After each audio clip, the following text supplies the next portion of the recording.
بسم اللہ الرحمن الرحیم۔ السلام علیکم۔ آج ہم بات کریں گے دو اہم ایشوز کے حوالے سے۔ ہتک عزت کیا کیس تھا، پاکستان کی پاک فوج کے ایک افسر کی جانب سے پاکستان کے ہی سابق جو پاک فوج کے افسر تھے، جن کے بارے میں باقاعدہ طور پر کہا گیا تھا کہ ان کو میجر ریٹائرڈ نہیں کہنا، ان سے وہ اعزاز لے لیا گیا تھا، عادل راجہ، ان کے خلاف ہتک عزت کا دعویٰ تھا، جس میں عادل راجہ پر بھاری جو ہتک عزت کا جو ہرجانہ ہے وہ عائد کر دیا گیا ہے۔ اس کی تفصیل میں آپ کے ساتھ شیئر کروں گا۔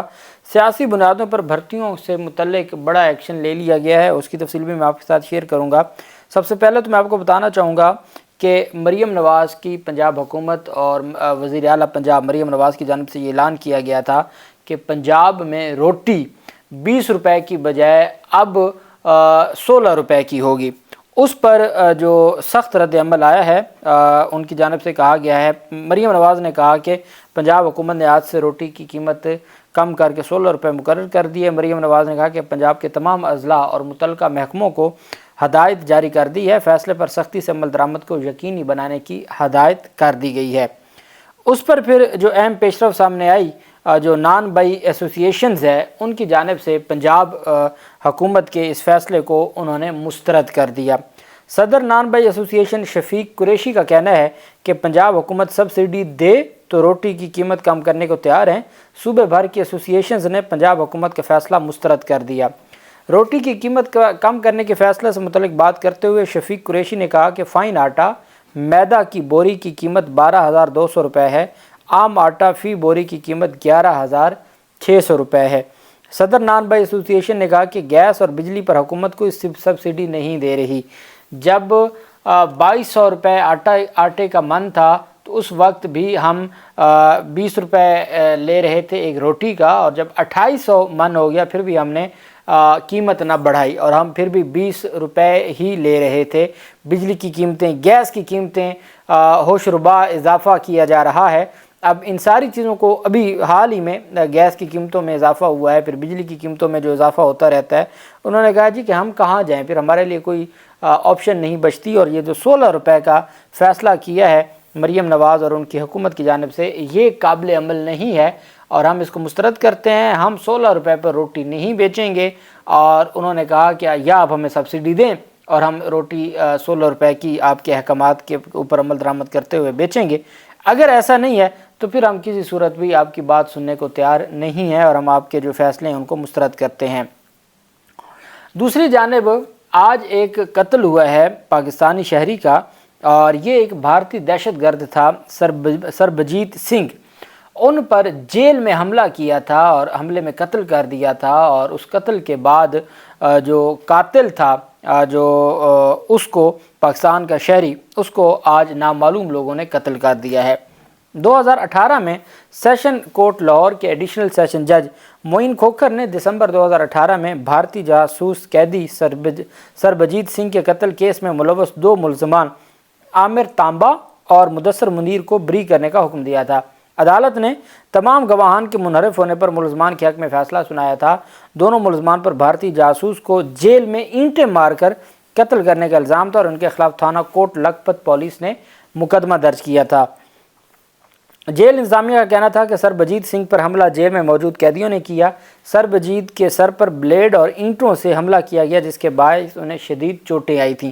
یہ سربجیت سنگھ بھارتی دہشت گرد تھا اور بھارتی جاسوس تھا۔ انہیں شدید زخمی حالت میں ہسپتال منتقل کیا گیا، جہاں وہ 2 مئی 2013 کو زخموں کی تاب نہ لاتے ہوئے دم توڑ گئے تھے۔ سربجیت سنگھ پر 29 اگست 1990 کو پاکستانی سرحد عبور کرنے اور لاہور، ملتان اور فیصل آباد میں بم دھماکوں کا الزام تھا۔ بعد ازاں 1991 میں سزائے موت سنا دی گئی تھی۔ سربجیت سنگھ نے اب پہلے خود کو ایک کسان ظاہر کیا تھا اور کہا تھا کہ انہوں نے غلطی سے پاکستانی سرحد عبور کی، لیکن بعد ازاں انہوں نے اعتراف کیا کہ اس نے پاکستان میں بم دھماکے کیے، جن میں مجموعی طور پر 14 افراد جاں بحق ہوئے تھے۔ سربجیت سنگھ نے کئی مرتبہ معافی کی درخواست کی تھی، لیکن ان کی درخواست رد کر دی گئی تھی۔ پاکستان پیپلز پارٹی کی حکومت نے 2008 میں سربجیت سنگھ کو غیر معینہ مدت تک کے لیے قید میں رکھنے کا فیصلہ کیا تھا۔ اس پر پھر جو ان کی جانب سے حملہ کیا گیا، یہ 2 ملزمان تھے، عامر تانبا اور مدثر منیر۔ انہوں نے